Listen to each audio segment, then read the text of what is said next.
Satu waktu Atha bin Abi Rabah datang ke istananya. Atha bin Abi Rabah ini teman-teman sekalian naik keledai, keledainya tua. Dan untuk naik ke keledai itu kan biasanya ada pijakan untuk injak ya, itu dari kayu biasa.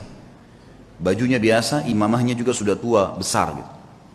Dia lagi jalan dari Mekah menuju ke Damaskus, ibu kota Syria. Perjalanan lumayan 1 bulan. Subhanallah, begitu sudah kelihatan istananya Khalifah Hisham bin Abdul Malik, ada satu ulama lain namanya Atha juga Al-Khurasani dari Persia. Terkenal juga ulama tabi'in, Atha Al-Khurasani. Jadi kalau disebut nama Atha dua ini, Atha bin Abi Rabah di Mekah, ini bekas budak yang jadi alim ulama. Ini Atha Al-Khurasani memang anak pejabat, tapi jadi alim ulama juga. Dia lagi di kereta kencananya, kalau kita sekarang mungkin mobil yang paling mewah gitu kan. Kalau kita kencana dulu, ada 2 orang yang di depan memenggung kudanya, kudanya dihias dengan beragam macam hal. Luar biasa lah, ketahuan dia pejabat gitu. Begitu Atha Al-Khurasani lihat dari jauh, Atha bin Abi Rabah dikenal nih. Dia suruh berhentiin kereta kencananya, ada anaknya yang ikut di situ, anaknya Atha Al-Khurasani lagi ikut. Lalu Atha Al-Khurasani turun, mendekati keledai itu. Kata anaknya yang meriwayatkan kisah, saya belum pernah lihat ayah saya turun mendampingi orang, datangin orang. Biasanya dia yang didatangin. Ini enggak, dia turun didatangin. Siapa orang ini? Sudah imamanya tua, bajunya tua, keledainya lagi pakai kayu, gitu kan. Kata anaknya nih, dia bilang, saya tidak pernah lihat ada orang semiskin itu. Dalam kisah itu gitu. Lalu ayah saya pun datang memeluk salaman seperti sahabat lamanya.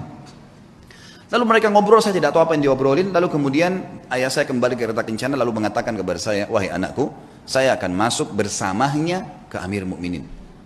Kata anaknya, ayah, siapa orang ini? Saya belum pernah lihat orang semiskin ini gitu. Kata dia, hati-hati dengan lisanmu. Ini adalah Atha bin Abi Rabah. Kata anaknya, Atha bin Abi Rabah, alim ulama. Kata ayahnya, iya. Makanya hati-hati, jangan ngomong sembarang. Walaupun bukan Atha bin Abi Rabah, kau tidak pantas mengucapkan kalimat itu. Anaknya mengatakan, saya pun beristighfar kepada Allah. Lalu saya melihat ayah saya jalan kaki bersama dengan Atha bin Abi Rabah. Masuk. Jadi cerita, masuklah mereka ke istana lalu mereka keluar. Kata anaknya, ayah, kata anak Atha Al-Khurasani, anaknya bilang, ayah, ceritain apa yang tadi terjadi di dalam. Kata Atha Al-Khurasani, demi Allah, kalau bukan Atha bin Abi Rabah, saya tidak diizinkan masuk. Atha bin Abi Rabah yang jalan pincang, kakinya hitam, tubuhnya hitam, bajunya biasa, matanya satu rusak. Jalan. Dia bilang begitu kami masuk, ini Atha Al-Khurasani dengan baju jubahnya yang mewah dan seterusnya. Jalan. Dia bilang begitu demi Allah kami masuk ke pintu gerbang istana. Hisham bin Abdul Malik berdiri dari singgasananya. Raja berdiri. Kemudian mendekati Atha bin Abi Rabah. Dan orang-orang tidak tahu nih Atha bin Abi Rabah siapa. Pejabat-pejabat ini banyak yang tidak tahu. Karena cuma dengar namanya. Lalu julukannya Atha bin Abi Rabah ini adalah Abu Muhammad. Anaknya Muhammad. Hisham mengatakan, hahuna Aba Muhammad. Kesini ayahnya Muhammad. Atha bin Abi Rabah setiap mau mampir ke sebuah kursi dia bilang, la hahuna Aba Muhammad. Dirangkul terus tangannya, kata Atha Al-Khurasani. Begitu sudah dekat dengan singgasananya, lalu kemudian saya dipersilakan duduk. Atha Al-Khurasani dipersilakan duduk. Lalu Atha bin Abi Rabah demi Allah didudukkan di sebelah singgasana khalifah. Sebelahnya pas. Dan belum pernah singgasana khalifah diduduki oleh orang lain termasuk anaknya khalifah. Enggak boleh duduki singgasana itu. Hisham mengajak Atha bin Abi Rabah yang luar biasa begitu kehidupannya tadi, kondisinya duduk di sebelahnya. Lalu kata Hisham, ya Aba Muhammad, ada hajat apa? Kata dia, ada hajat saya. Hajat yang pertama dia bilang, penduduk Mekah dan Madinah wahai Amir Mu'minin, tetangganya Allah dan tetangganya Rasulullah SAW. Karena di Mekah ada Ka'bah, berarti orang yang tinggal di Mekah kan tetangganya Allah, bahasa santunnya begitu. Di Madinah ada rumah Nabi SAW, walaupun ada kuburannya beliau sekarang, sudah jadi kuburan, tapi kan rumahnya Nabi masih ada. Itu kan, masuk dalam masjid. Tetangganya Rasulullah SAW terlambat ataya mereka. Ataya ini kayak pemberian yang diberikan oleh kerajaan, ya, dari khilafah diberikan kepada masyarakat semua. Kaya atau miskin semua dapat. Dari hasil pendapatan negara, nanti dikeluarkan untuk kebutuhan negara, kemudian sisanya dibagi rata. Itu haknya masyarakat. Penduduk Mekah dan Madinah tetangga dengan Rasulullah SAW terlambat ataya mereka. Maka saya mengingatkan anda kepada Allah agar memberikan kepada mereka. Baik. Kata Hisham, ya gulam, sekretaris datang, catat dan berikan sekarang juga. Ada lagi hayanya Muhammad, ada lagi. Para mujahidin yang membela perbatasan kaum muslimin, mereka ribat setiap hari. Terlambat gaji-gaji mereka. Ada istri dan anak mereka mengeluh dengan saya.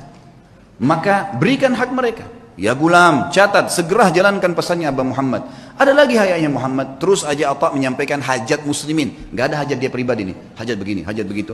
Ringkasnya adalah terakhir, sudah 5 hajat, 6 hajat disampaikan. Kata Amir Mu'minin, masih adakah hayanya Muhammad? Kata Atha Al-Khurasani, demi Allah, Atha bin Abi Rabah berdiri. dengan tegak di depan Amir Mukminin, lalu mengatakan kalimat yang membuat istana itu kalau mau goncang bisa goncang. Dia mengatakan apa? Wahai Amir Mukminin, ada hajat yang lebih penting dari semua yang saya sampaikan tadi. Kata Hisham, apa itu wahai Atha? Aba Muhammad, apa itu? Ini orang-orang kaget, belum pernah ada orang khalifah duduk, dia berdiri di depannya dan dia menunjuk nih, ada hajat yang lebih penting. Kata dia, apa itu hai ayah Muhammad?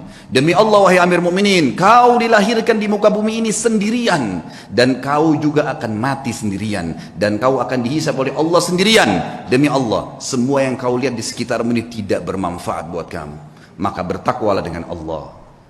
Hisham bin Malik menangis, waktu itu menangis luar biasa sambil memukul tongkatnya.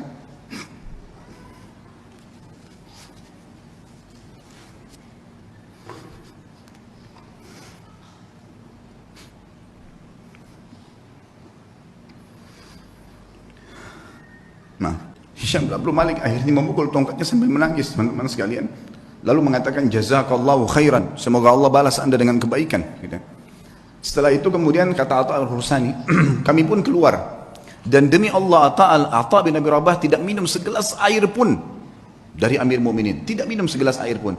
Dan waktu kami tiba di pintu gerbang, maka dikejar oleh seorang sekretaris untuk memberikan dia sekantong uang emas. Maka Atha mengatakan, demi Allah saya datang bukan untuk ini. Kemudian ditinggalkan.